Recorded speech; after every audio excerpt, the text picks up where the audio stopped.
রাধে রাধে, জয় ভগবান কৃষ্ণ। নমস্কার বন্ধুরা, আশা করি আপনারা সবাই ঈশ্বরের কৃপায় ভালো আছেন, সুস্থ আছেন। আজকের এই পর্বের বিষয় হলো 2026 সালের শুরুতেই রয়েছে পৌষ পূর্ণিমা। এই পৌষ পূর্ণিমা তিথি কখন শুরু এবং কখন শেষ হবে তার পূর্ণাঙ্গ সময়সূচি জানবো এই ভিডিওর মাধ্যমে। এবং পূর্ণিমা নিশি ব্রত উপবাস কবে পালিত হবে, এই দিন শ্রী শ্রী সত্যনারায়ণ পূজা ও গঙ্গা স্নানের সব থেকে শুভ সময় কখন থাকতে চলেছে এবং পৌষী পূর্ণিমার দিন ভুল করেও খাবেন না এই 4টি খাবার। এই সব কিছুই জানবো আজকের এই পর্ব থেকে। সনাতন হিন্দু ধর্মে পূর্ণিমা তিথিকে বিশেষ শুভ ও পূর্ণময় বলে মনে করা হয়। এর মধ্যে রয়েছে পৌষ পূর্ণিমা বা পৌষী পূর্ণিমা। হিন্দু ধর্মীয় বিশ্বাস অনুসারে এই দিন গঙ্গা বা কোনো পবিত্র নদীতে স্নান করলে পূর্বজন্মের পাপ মুছে যায় এবং মন পবিত্র হয়। যে ভক্তরা গঙ্গা বা কোনো পবিত্র নদীতে স্নান করতে না পারবেন, সেই সব ভক্তরা বাড়িতে স্নানের জলে গঙ্গা জল মিশিয়ে গঙ্গা গঙ্গা গঙ্গা 3 বার বলে স্নান করলে গঙ্গা স্নান সম্পন্ন হয়। এই দিনে লক্ষ্মী নারায়ণ পূজা করলে অত্যন্ত শুভ ফল দেয়। এই পূর্ণিমা তিথিতে লক্ষ্মী নারায়ণের পূজা করলে সংসারে সুখ সমৃদ্ধি এবং অর্থ বৃদ্ধি পায় এবং আপনার পরিবারের সবাই সুস্থ এবং সুরক্ষিত থাকবে।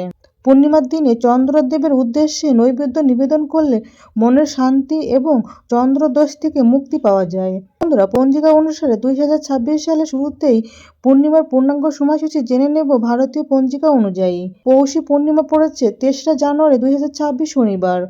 পূর্ণিমা তিথি শুরু হবে 2রা জানুয়ারি 2026 শুক্রবার রাত 6টা বেজে 23 মিনিটের পর থেকে এবং পূর্ণিমা তিথি সমাপ্ত হবে 3রা জানুয়ারি 2026 শনিবার বিকাল 4টে বেজে 16 মিনিটে।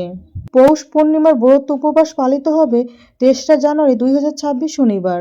পূর্ণিমার দিন অর্থাৎ 3রা জানুয়ারি 2026 শনিবার শ্রী শ্রী সত্যনারায়ণ পূজার শুভ সময় থাকবে পূর্বাহ্ন 9টা বেজে 26 মিনিটের মধ্যে এবং শ্রী শ্রী কৃষ্ণের পুষ্যাভিষেক যাত্রা, শ্রী শ্রী দেবী অঙ্গরাজ যাত্রা।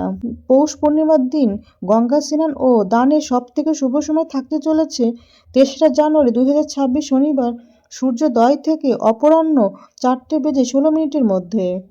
এই দিন অর্থাৎ 3রা জানুয়ারি 2026 শনিবার অমৃত যোগের সময় থাকতে চলেছে দিবা 7টা বেজে 6 মিনিটের মধ্যে, 7টা বেজে 51 মিনিটের মধ্যে, 9টা বেজে 43 মিনিটের মধ্যে, 12টা বেজে 7 মিনিটের মধ্যে, 2টো বেজে 51 মিনিটের মধ্যে, 3টে বেজে 40 মিনিটের মধ্যে, 5টা বেজে 1 মিনিটের মধ্যে, 1টা বেজে 1 মিনিটের মধ্যে, 2টো বেজে 54 মিনিটের মধ্যে।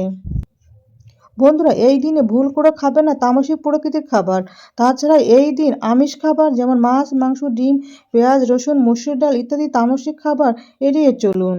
এছাড়া এই দিন নেশাজাতীয় খাবার না গ্রহণ করাই ভালো। ভোগ প্রসাদ রান্নার ক্ষেত্রে সরিষার তেলের পরিবর্তে ঘি ব্যবহার করুন। বন্ধুরা, আশা করি ভিডিওটি আপনাদের কাছে সামান্য হলেও উপকারে আসবে। ভগবান কৃষ্ণ ও মা লক্ষ্মীর কৃপায় আপনারা সবাই ভালো থাকুন, সুস্থ থাকুন এই প্রার্থনা করি। আজকের মতো এখানেই সমাপ্তি করলাম। জয় ভগবান কৃষ্ণ, জয় মা লক্ষ্মী, রাধে রাধে।